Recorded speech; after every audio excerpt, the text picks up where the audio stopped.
계속 우리가 사도신경의 말씀으로 내용으로 믿음에 대한, 참된 믿음에 대한, 바른 믿음에 대한 내용을 우리가 계속 살펴보고 있습니다.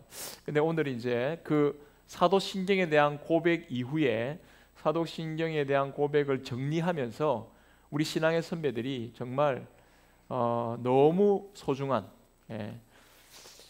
사도신경의 믿음의 고백을 통해서 우리가 얻게 되는 유익, 사도신경의 고백으로 내가 참 믿음을 고백하면 어떤 삶의 유익과 은혜가 있느냐, 내가 참 믿음을 고백한다는 것이 도대체 무엇이냐를 오늘 또 멋진 믿음의 그 내용으로 정리를 해 주었는데요.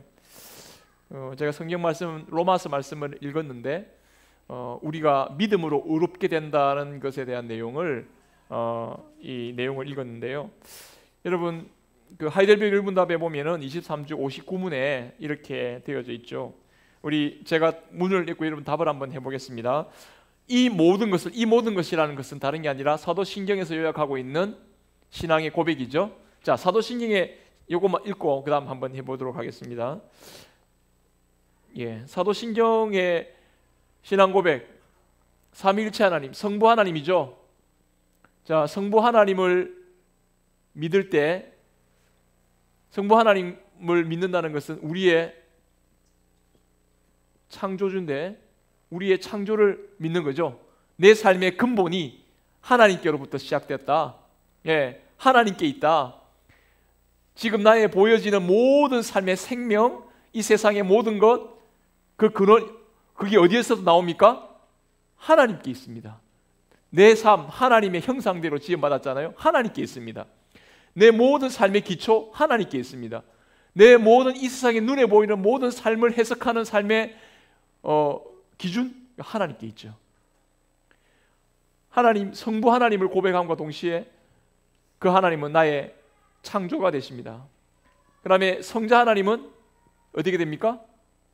우리 모든 일그러지고 삐뚤어져 있는 우리의 모습을 하나님께서 죄로 말미암아 우리가 잃어버린 우리 자신을 하나님 다시 찾아 회복시키시는 하나님의 우리의 구원의 역사를 우리는 고백합니다.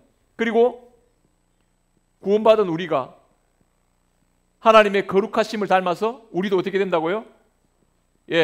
하나님의 성품에 참여하는 거룩한 삶의 변화가 일어나는 거죠.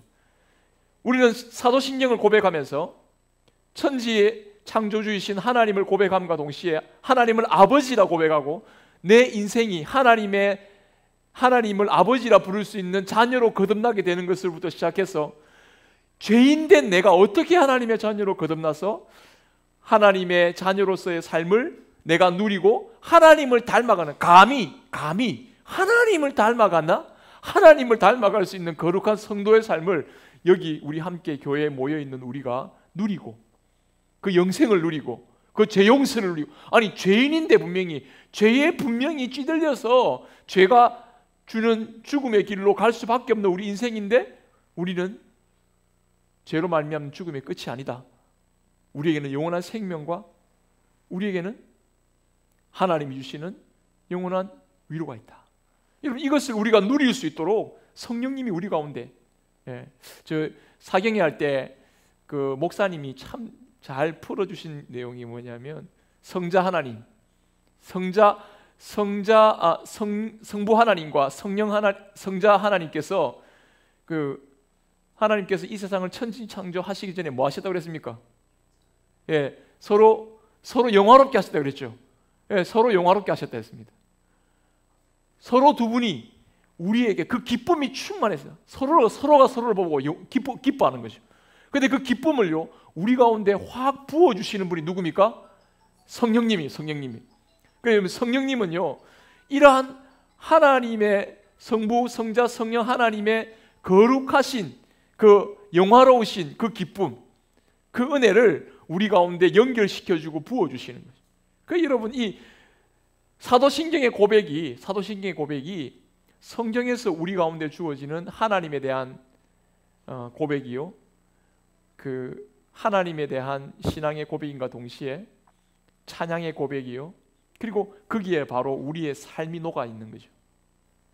자, 이렇게 사도신경을 고백할 때 우리가 받는 유익이 뭐냐? 이미 정리한 건데 한마디로요. 이걸 어떻게 요약할 수 있을까? 59문. 이 모든 것을 믿는 것이 당신에게 지금 어떤 유익을 줍니까? 돼 있죠? 답을 같이 해봅시다. 시작. 얻게 되며 영원한 생명의 상속자가 됩니다. 아멘. 의롭게 된다. 의롭게 됨. 이 의롭게 된다는 게 뭐예요? 이제 요거를 의롭게 된다는 말로 정리합니다. 사도신경에 나오는 신앙의 고백을 딱 정리하면서 뭐가 된다고요? 저와 여러분들 어떻게 된다고요? 사도신경을 고백하는 사람은 하나님으로부터 어떤 유익을 얻는다고요? 우리를 의롭게 하셨다. 이 의롭게 한다는 말, 여러분, 이 의라는 말은 영어로는 딱 바른 겁니다. righteousness, 딱 바른 겁니다. 바른 거죠. 뭐 바른 겁니까? 성경에서 의라는 말이 나오면은 이건 여러분 죄가 관계적인 거 그랬죠, 그죠? 뭘 하라 하지 말라가 죄가 아니라 그랬죠. 그럼 죄를 바로 잡는 건 뭡니까? 의거든요. 그 의도 마찬가지로 관계적인 단어입니다. 삐뚤어진 관계를 바로 잡는 거죠. 삐뚤어진 하나님과 우리 사이에 오해된 관계, 우리가 하나님을 삐뚤하게 생각했던 것을 어떻게 됩니까? 바로 잡는 겁니다. 자, 이 신앙을 고백하는 사람마다 하나님과 우리 사이에 삐뚤어진 관계가 어떻게 된다고요?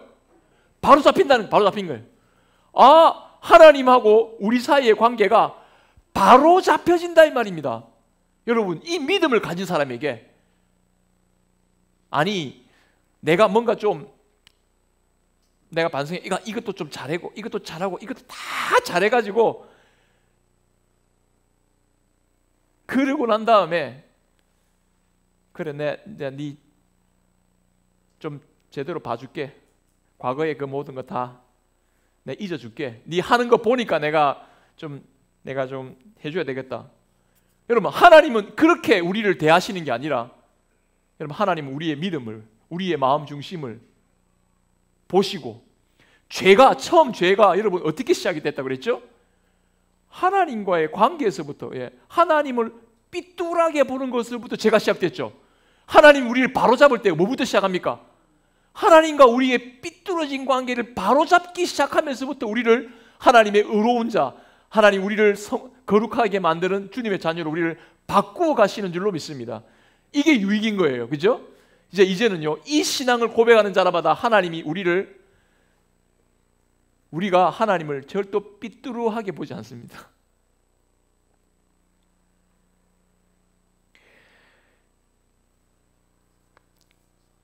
사람 이 마음이 꼬이면 참 이거 어렵습니다. 다 똑같이 보는데 내가 정말 좋은 뜻으로 했는데도 사람을 삐뚤하게 보면, 그 옛날에 그런 거 있죠. 근데 좋게 보면 다 좋아 보이죠. 삐뚤하게 보이기 시작하면요, 다 진짜 나중에 되면 너무너무 미워요, 그 사람. 그죠? 근데 좋아지면 어떻습니까? 그 며느리 버선코도 그런 게 있죠. 뭡니까? 좋아 보이면 뭐도 좋아 보인다고 그런 것처럼 사람이 어떻게 이 관계적으로 삐뚤어져 있는가, 바로 잡혀 있는가. 하나님과의 관계에 있어서 여러분, 이 죄의 문제를 극복해 나가고 하나님이 주시는 구원의 은혜를 누리는 가장 중요한 그 길은 그런 믿음으로 말미암아. 오늘 여기에서 이 신앙을 고백하는 자마다 하나님이 의롭게 된다고 했을 때, 이 의, 하나님과 관계를 온전히 누리는 이 의, 이 삐뚤어진 관계를 하나님이, 이 신앙을 고백하는 자마다, 성부 하나님, 성자 하나님, 성령 하나님에 대한 신앙을 고백하는 자마다 삐뚤어진 관계를 바로잡겠다 이거예요. 우리는 항상 성부, 성자, 성령 하나님과의 관계 속에서 하나님을 바로 바라보아야 할 줄로 믿습니다. 이게 성경이 우리 가운데 말씀하는 하나님이시죠. 이거 위에 자기가 자기 삐뚤한 생각으로 하나님을 생각하기 시작하면요, 하나님이 베푸시는 선한 뜻도 다 꼬아서 봅니다. 그렇죠? 오늘 말씀에 그 한문화 자기 옷소매에 꽉 쥐고 아무것도 하지 않고 그 사람 어떻게 했습니까? 주인이 그렇게 좋은 의도로 주었는데도 불구하고 그거 다 꿍꿍이 속이 있을 거야 하고 딱 꼬아서 생각하는 거죠. 그러니까 일 안 하는, 아무것도 안 하는 겁니다. 그 하나님 앞에 그 주인에 대해서 결국 원수처럼 생각하는 거죠. 여러분, 오늘 오후에 그러면 이 삐뚤어진 관계를 하나님이 이 신앙으로 우리를 바로 잡는다고? 그럼 이 신앙으로 하나님과 그럼 내가 바로 됐다고? 그렇게 고백하는데, 그럼 과연 이 신앙으로 내가 하나님과의 삐뚤어진 관계를 어떻게 바로 잡는다는 거지? 나 죄인인데? 나 하나님 삐뚤하게 생각하고 있는데? 어떻게 삐뚤하게 생각하고 있는데? 자, 그 다음에 나오는 내용이 바로 60문에 대한 내용인데요. 우리 한번 보겠습니다. 그 60문을 먼저 한번 읽고 제가 이 전체에 대한 설명을 좀 하도록 하겠습니다. 자, 이 신앙이 우리를 하나님과 관계를 의롭게 만든다고 그랬는데 어떻게 의롭게 되는 거지? 60문, 당신은 어떻게 하나님 앞에서 의롭게 됩니까? 우리 답을 같이 한번 읽겠습니다. 시작. 오직 예수 그리스도에 대한 참된 믿음으로만 됩니다. 비록 내가 하나님의 모든 계명을 크게 어겼고 단 하나도 지키지 않았으며 여전히 모든 악으로 향하는 성향이 있다고 나의 양심이 고소하지만 하나님께서는 나의 공로가 전혀 없이 순전히 은혜로 그리스도에 온전히 만족해 하심과 의로움과 거룩함을 선물로 주십니다. 하나님께서는 마치 나에게 죄가 전혀 없고 내가 죄를 씻지 않은 것처럼 실로 그리스도께서 나를 위해 이루신 모든 순종을 내가 직접 이룬 것처럼 여겨 주십니다. 오직 믿는 마음으로만 나는 이 선물을 받습니다. 예, 이거 참 정리가 잘했는데요. 자, 이거 한번 앞에서부터 하나씩 좀 구체적으로 보겠습니다. 자, 제가 이걸 설명하면서 이렇게 했습니다. 참 믿음으로 의롭다 하는 것은 하나님과의 관계를, 삐뚤한 관계를 바로잡으려고 할 때 그것은 제일 중요한 건 이 믿음이 작동하기 위해서는, 이것이 이 믿음을 제대로 작동하기 위해서 우리 가운데 하나에 넘어가야 할 장애물이 있습니다. 그게 뭐냐? 죄책감입니다. 어떤 죄책감이냐? 오늘 이렇게 기록이 되어 있습니다. 내가 첫 번째, 세 가지가 딱 나옵니다. 자, 이거 보면서 좀 너무 심한가 아닌가 생각이 들 수 있는데 한번 잘 보십시다. 비록 내가 하나님의 모든 계명을 어겼다. 자, 첫 번째, 내 마음에 있는 죄책감입니다. 자, 죄책감입니다. 죄책감이죠.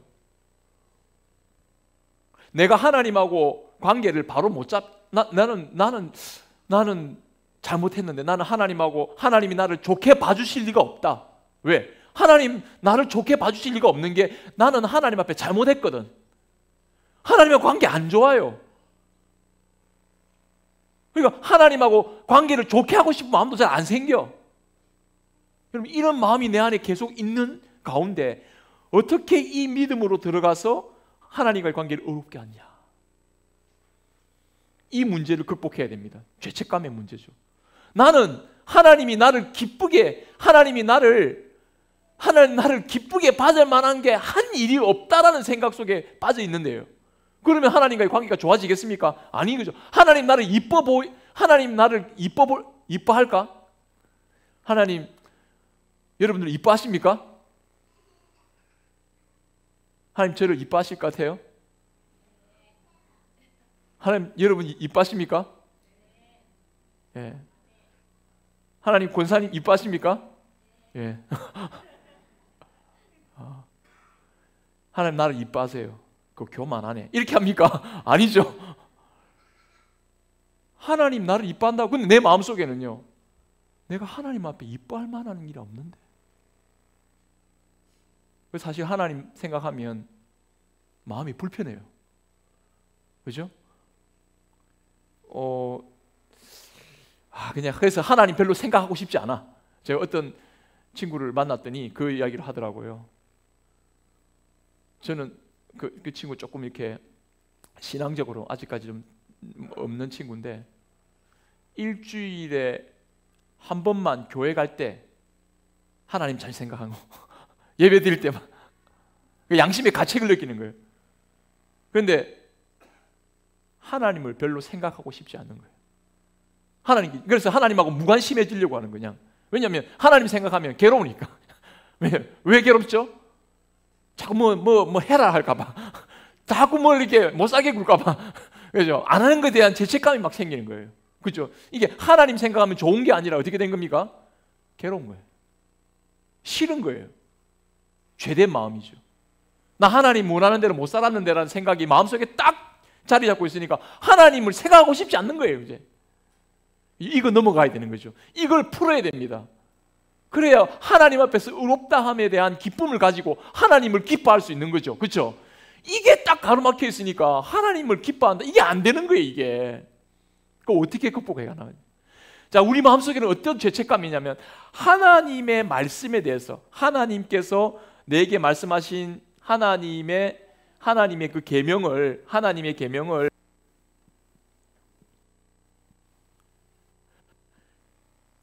크게 어겼다, 이렇게 됐습니다. 크게 어겼다, 크게 잘못했다. 자, 하나님의 계명을 크게 잘못했다. 이건 어떤 마음의 죄책감을 우리 가운데 심어주고 있습니까? 여러분, 하나님의 계명을 내가 크게 모두 어겼다. 우리가 하나님을 생각하기 싫은 이유가 뭐냐면, 하나님은 나를 정죄하는 분이라고 생각한 거죠.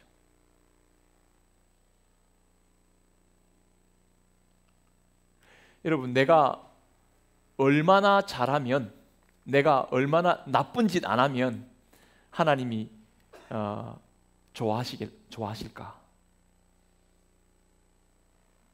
자, 하나님이 내가 나쁜 짓 안 했다고 좋아하실까?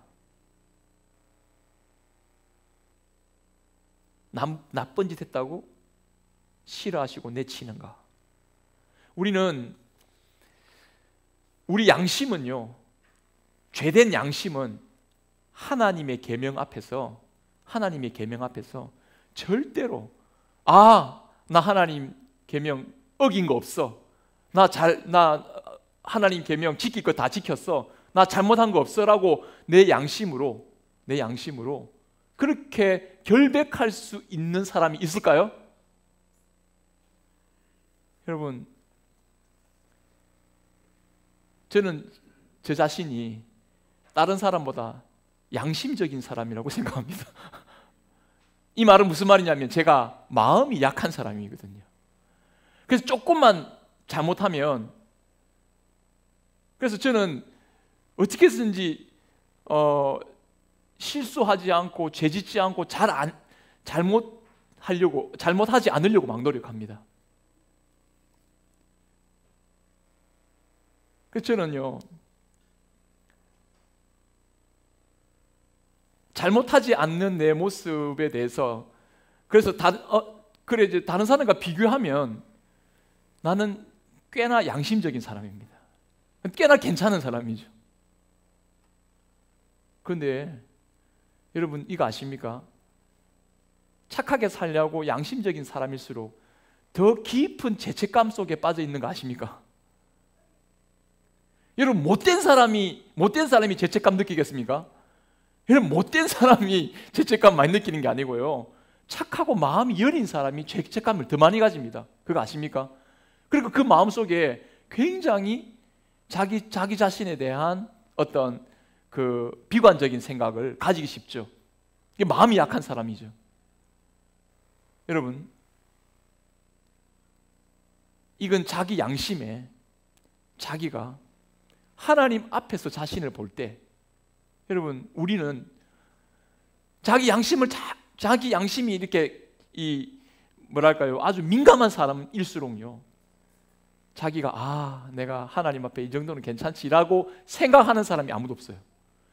더 마음속에 조금만 내가 그때 그분한테 이 말 한 게 그분 상처가 된 거 아닌가, 그 사람이 그때 그때 내가 그거 잘못했는가. 자꾸 저 자신을 비유 들어서 너무 죄송한데요, 제가 설교 끝나고 난 다음에 주일 오후 저녁 시간은요, 여러분 제가 두 다리 쫙 뻗고 잘 쉴 것 같죠? 그럴 것 같습니까? 오늘 수요일 사역 다 끝났으니까 다 됐나 이렇게 생각하십니까? 제가 주일 저녁하고 그 다음 날은요, 마음에 몸살을 앓습니다. 내가 말씀 잘못 전한 거 아닌가? 성도들에게 이 말씀을 제대로 잘 전했나? 내가 너무 막 성도들에게 가르치는 열심 때문에 내가 말 잘못한 거 없는가? 막 온갖 생각이 내 마음속에서 막 사로잡혀요. 그럼 제 아내가 옆에서 괜찮았어요. 그냥 그 말 듣고 제가 괜찮았나 이렇게 생각하고 넘어가는데, 그런 거죠. 자, 그러면 보십시다. 하나님 앞에서 내 마음의 양심이 평화를, 내 마음의 양심의 안식을 가질 수 있습니까, 없습니까? 여러분, 내 자신의 양심을 되돌아보면요, 절대로 하나님 앞에서 내가 내 마음의 평화가, 안식이, 내 마음의 기쁨이 안 생겨요. 그렇죠? 내 자신을 들여다보니까요, 자꾸만 내 자신의 모습을 들여다보니까 나는 더 절망스러워지는 거예요. 내가 뭐라고 하나님 앞에 기쁨이 될까? 이런 생각이 자꾸 더해지면요, 하나님 생각하고 싶겠습니까? 하나님 생각하고 싶지 않아요. 그냥 무관심해지려고 하는 거예요. 하나님하고 그냥 담싸우려고 하는 거죠. 이러면은 이 신앙이 제대로 작동합니까? 이 신앙이 하나님의 선하신 뜻이 내 안에서 그 말씀의 영향력이 작동합니까? 작동 안 하는 겁니다, 여러분. 그러면 이 하나님의 의롭게 되심의 그 유익이 일어납니까? 안 일어난다고요.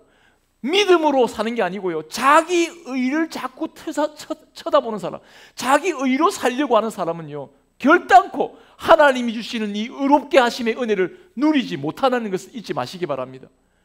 우리는 믿음으로 말미암아 이 누린다는 사실, 이 믿음은 뭐냐면 하나님이 내 양심에서부터 일어나는 소리에 응답하고 계시는 게 아니고요, 한번 따라해 보시겠습니다. 하나님은 우리에게 하나님의 의를 선물로 주십니다. 이 선물을 받을 수 있는 믿음도 선물로 주십니다. 아멘입니까? 그렇습니다. 여러분, 이 믿음도요, 믿음까지도 선물로 주신 거예요.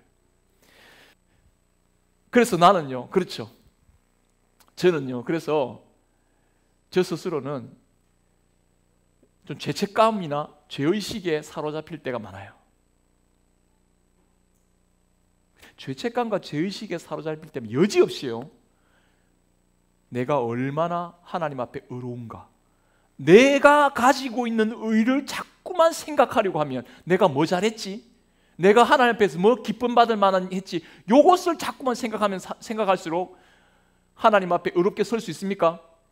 안 돼요. 이게 안 돼요. 여러분, 얼마만큼 내가 깨끗해야 하나님이 나를 이뻐하실 만큼의 의로움을 이룰 수 있을까요? 여러분, 하나님 앞에 의롭게 되고 하나님이 나를 기뻐하시고 하나님이 나를 받아주시고 하나님 나를 의롭게 하셔서 나와 관계를 좋게 가지신다는 믿음, 이거는요, 나를 쳐다보면 안 됩니다. 내가 얼마나 깨끗하게 해서 이걸 쳐다보면 안 됩니다. 아시겠습니까? 한순간 그렇지, 이런 거 있죠. 한순간은 내가 잘했으니까 이번 건은 내가 이번 건은 잘했거든, 하나님이 좋아하실 거야. 요거요, 한순간입니다. 조금 더 지나면요, 그때 내가 조금 더 잘할 수 있었을 것 같은데, 그때 내가 잘한 게 사실은 나는 잘했다고 생각했는데 저 사람은 전혀 잘했다고 생각하지 않는 거예요. 이거 어떻게 됩니까? 절대 양심의 평안을 누릴 수가 없어요.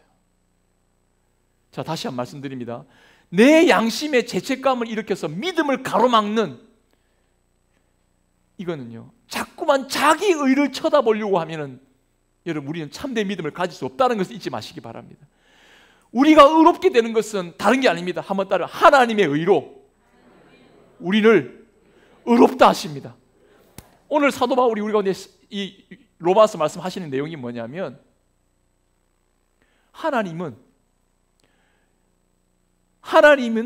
예수님을 십자가에 화목제물로 내어주시면서 하나님인 자신이 의로우시고 예수 믿는 자를 의롭다 하시는 분이다라고 말씀하고 있습니다.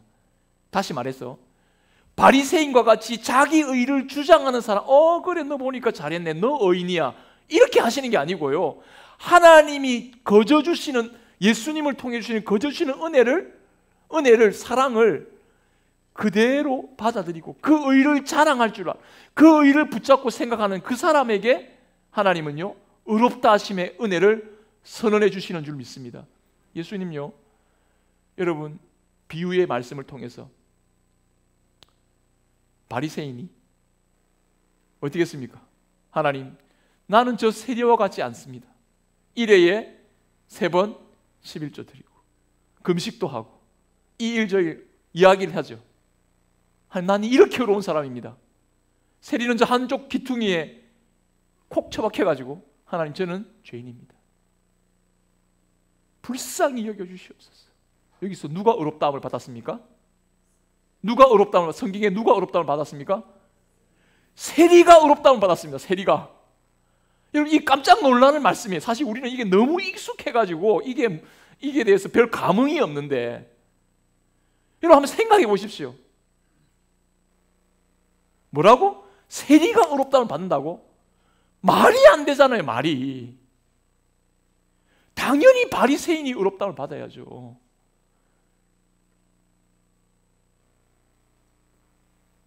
근데 여러분, 우리 양심을 보세요. 우리 죄된 양심은요, 바리새인처럼 해서는 하나님 앞에서 의롭다함을 받는 양심의 자유를, 이 죄책감에서부터의 자유를 절대로 누릴 수 없다는 것을 잊지 마시기 바랍니다. 내가 의롭게 열심히 잘해서 하나님으로부터 의롭다 인정받는 게 아니에요. 여기서 벗어나야 됩니다. 자기 의를 주장하려는 데서부터 벗어나서 내가 그리스도를 나의 의로 받아들이는 여러분, 이 믿음이 우리를 이 양심의 고통에서부터 벗어나게 만드는, 하나님의 의롭다 하심을 우리가 힘 있는 거죠. 두 번째 보면은 우리에게 양심이 호소하는 바가 있습니다. 하나님의 계명을 단 하나도 지키지 않았다라는 양심의 호소가 있습니다. 아니, 이건 좀 심한 거 아니냐? 내가 단 하나도 지키지 않았다고, 나는 부모님 적어도 5계명은 내가 요즘 잘 지킨다. 요즘 부모님은 잘하거든.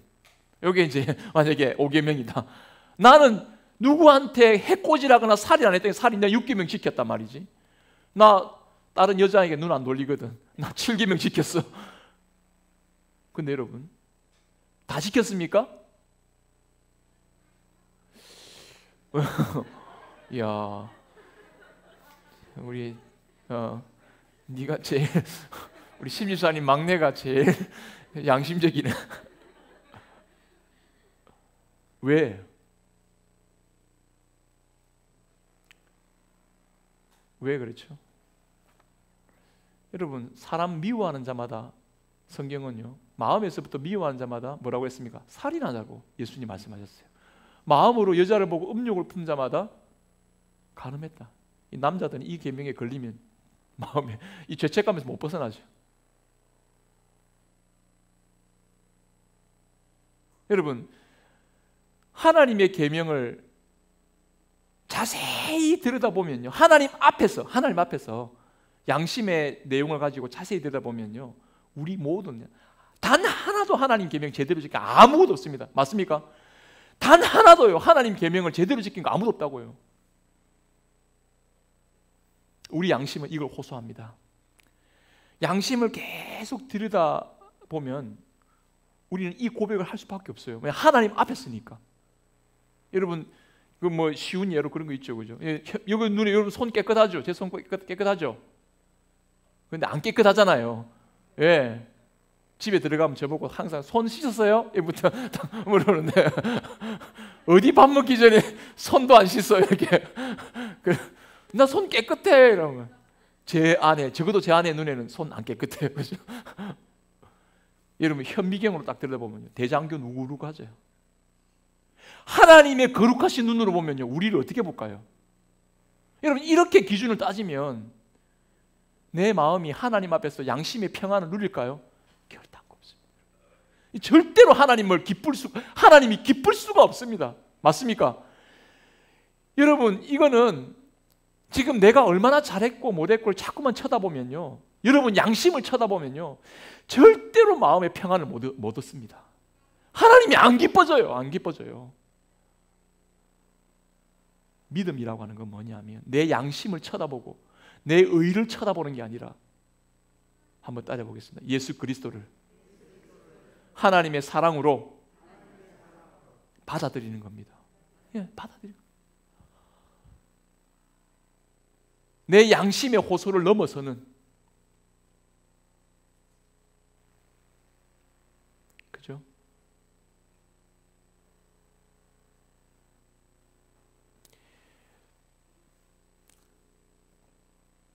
그리고 맨 마지막에 결정적으로 이것뿐만 아니고요. 내 기본적인 성향 자체가 어디로 향하고 있다고요? 이거 악을 향하고 있다. 이게 더 미칠 일입니다.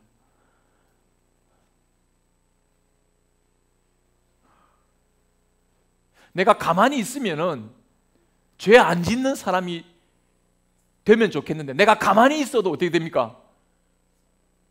가만히 있으면 되는데 난 가만히 안 있어요. 어떻게 해요? 자꾸 죄를 지으려는 쪽으로 가는 거예요.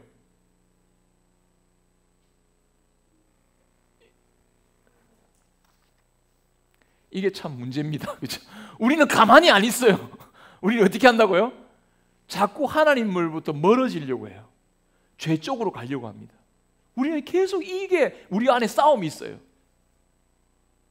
심지어 구원의 은혜를 받고 난 다음에도 이 성향이 있습니까? 없습니까? 사라지지 않아요.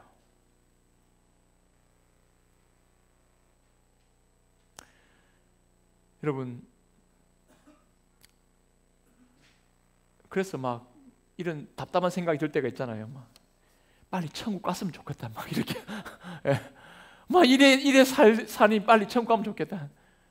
근데 그건 믿음을 잘못 적용하는 거죠. 그렇게 해서는 안 되죠.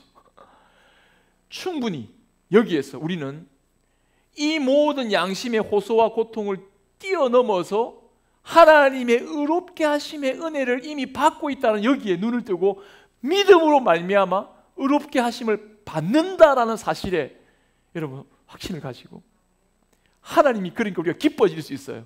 자, 이제 이게 딱 생각하면 의롭게 된다는 사실은 다른 게 아닙니다. 하나님이 나에게 기쁨이 될 수 있다라는 것이 믿어지는 겁니다. 이제는 내 양심의 호소에 넘어가는 게 아니고 걸려 넘어가는 게 아니라요.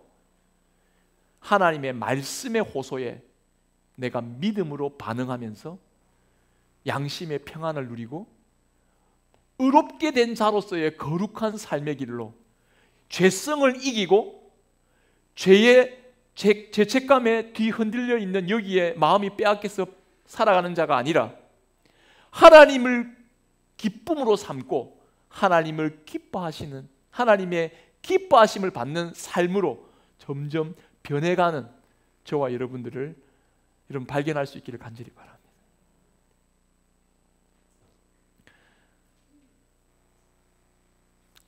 여러분 우리 아이가 잘못하면 눈치를 봅니다. 평소 때는 너무 당당하고 그러다가 애가 태도가 좀 달라질 때가 있어요. 그럴 때는 첫째 부탁을 하거나 두 번째는 얘가 뭘 잘못했어. 근데 이 잘못된 상태에서 자기 스스로가 나오려고 할 때가 있죠. 내가 잘못했어요 라고 이야기하면서 관계를 풀어갈 수도 있는데 어떤 순간에는요 얘가 자기 방으로 들어가 버립니다. 이게 무슨 말입니까? 내가 잘못했긴 했는데 엄마 아빠를 보고 싶지 않는 거죠. 엄마 아빠를 생각하니까, 내가 잘못한 것 때문에 엄마 아빠를 생각하니까 별로 내가 나서고 싶지 않는 거죠. 그러니까 점점 자기를 숨기고 말도 안 하고 자기 방에 들어가 버립니다. 그러면 엄마 아빠가 어떻습니까? 미칩니다. 그죠? 얘가 왜 이러나? 자기 세계 속에 그냥 빠져들어갑니다. 나중에 엄마 아빠가 얘가 왜 그런지에 대해서 알게 돼요. 지가 말을 안 했지만. 제 아들이 그렇다는 말이 아니고, 지금 예를 들어서 여자 문제가 걸렸든지, 지금 학교 문제 걸렸든지, 어떻게 돼가지고 친구하고 싸워가지고 어떻게 문제를 쳤든지 그 뒤중에 알게 됐어요. 그래, 여러분, 정상적인 부모라면 저와 제 아내가 어떻게 했겠습니까? 네. 아들아, 나오너라. 난 네가 어떤 짓을 해도 일단 너는 내 아들이지 않냐? 괜찮다. 다시 할 수 있다.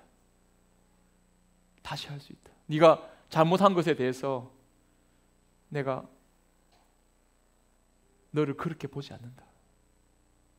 내가 그 방 속에 갇혀있는 애를 끄집어내가지고요, 어쨌든 끌어안고요, 그를 관계 속으로 다시 회복시키려고 하지 않겠습니까? 이게 예를 든 겁니다. 자, 하나님이 예수 그리스도 안에서 하나님의 독생자를, 생명을 내어주시면서 우리를 사랑하시면서 이 죄의 골방에 있는 우리, 양심의 그 고통 가운데 자기 골방에서 썩고 있는 우리를 하나님이 건져내시고, 여러분, 우리를 의롭다 하심의 은혜로 이끌어내시는 줄 믿습니다. 다시 하나님을 기뻐할 수 있도록, 그죠? 내가 하나님 생각하면 답답하고, 하나님 생각하면 피하려고 하고, 하나님 생각하면은 자꾸만 한숨만 나오고 막 이러려고 했던 이런 내 자신이 하나님을 보고 다시 기뻐할 수 있는 그런 자리로 하나님 우리 이끌어 주시고, 이것을 내 의가 아니라 뭐라고요? 하나님의 의의 선물로 예수 그리스도로 말미암아 우리로 받아 누리게 하심으로 말미암아서 우리를 극복하게 하신. 자, 61문에 한번 읽고 마치도록 하겠습니다. 시작. 당신은 왜 오직 믿음으로만 의롭게 된다고 말합니까? 이 믿음으로만, 다시 말하면 하나님이 주시는 의로만 내가 어떻게 의롭게 되냐? 내 의를 주장해야지. 내 의를 나타내야지. 여러분, 내 의로는 절대로 하나님 앞에 의롭다 하심 못 받습니다. 하나님이 주시는 의를 받아야 됩니다. 왜? 믿음으로. 왜 그렇게 하나님이 주시는 의로만 의롭게 되냐? 답해보겠습니다. 시작. 어떤 가치가 있어서 하나님께서 나를 받으실 만한 것이 아니며 오직 그리스도의 만족해 하심과 의로움과 거룩함만이 하나님 앞에서 나의 의가 됩니다. 오직 믿음으로만 이 의를 받아들여 나의 것으로 삼을 수 있습니다. 그렇습니다. 여러분, 이제는 여러분 양심을 돌아볼 게 아니라 한번 따라해보세요. 예수 그리스도를 바라봅니다. 자, 우리는 내 양심은 네가 이거 계명도 안 지키고 이것도 안 지켰지, 저것도 안 지켰지, 이 죄에 대한 네 죄에 대한 벌을 받아야지. 이 벌 받아야지. 너 지금 이거 잘못한 거, 너 지금 벌 받고 있는 거야. 마귀가 우리에게 속삭입니다. 근데 여러분, 이때 예수님이 십자가 지심으로 내 형벌을 다 받아주신 줄 믿습니다. 주님의 십자가가 내 십자가 되잖아요, 그죠? 그러니까 내가 하나님 앞에서 의롭다, 내가 받아야 할 형벌을 누가 받으셨습니까? 예수님 받으셨어요. 너는 네가 하나님 계명 제대로 지키게 뭐야? 너 얼마나 못된 놈이야. 겉으로는 안 드러나지만 너 얼마나 못된 놈이야. 얼마나 내 안에 양심이 호소를 합니까? 그때 말합니다. 그래, 맞아, 나 아무것도 못하고 나는 내세울 것 아무것도 없지만 예수님이 완전한 의인으로서 내 대신 하나님의 뜻에 순종해 주심으로 말미암아서 예수님의 의가 뭐라고 되고 내 의가 되었다. 예수님의 의가 내 것이 되었다. 아멘입니까? 이제 하나님 앞에서 내 의가 아니라 예수 그리스도의 의로 산다는 것을 잊지 마시기 바랍니다. 나는 예수 의로워졌다. 이게 바로 뭐냐면 예수님과 내가 하나가 됐다는 말입니다. 예수님과 내가 하나가 됐으니까 예수님의 의가 내 의가 된 겁니다. 하나님이 이제 우리를 보실 때 어떻게 보시는지 아십니까? 하나님이 이제 우리를 보실 때는 나로만 딱 보는 게 아니라요, 예수 그리스도 안에서 나를 봅니다. 예수 그리스도라는 렌즈를 딱 통해서 우리를 봅니다. 그러니 하나님 우리를 죄인으로 보는 게 아니라요, 그리스도인 의로, 예수 그리스도가 가지신 그 의로 우리를 보고 계시는 거예요. 그리고 마지막으로 우리 가운데 죄된 성향 있죠. 죄악된 성향 있죠. 그러나 여러분, 하나님이 우리를 거룩하게 하셨습니다. 맞습니까? 이제 우리에게는 새로운 본성이 있습니다. 그게 뭐냐면 하나님의 자녀된 본성이 우리 가운데 주어져 있습니다. 이게 두 가지가 있습니다. 우리에게도 연약한 죄의 본성이 있습니다. 하지만 우리는 하나님의 새 사람 된 의의 본성이 우리 가운데 작동하고 있다는 것을, 아니 우리는 원래 새 사람이라는 것을 잊지 마시기 바랍니다. 죄의 본성이 우리를 자꾸 유혹하고 죄의 본성이 자꾸 우리를 헷갈리게 만듭니다. 이거 따라가면 안 됩니다.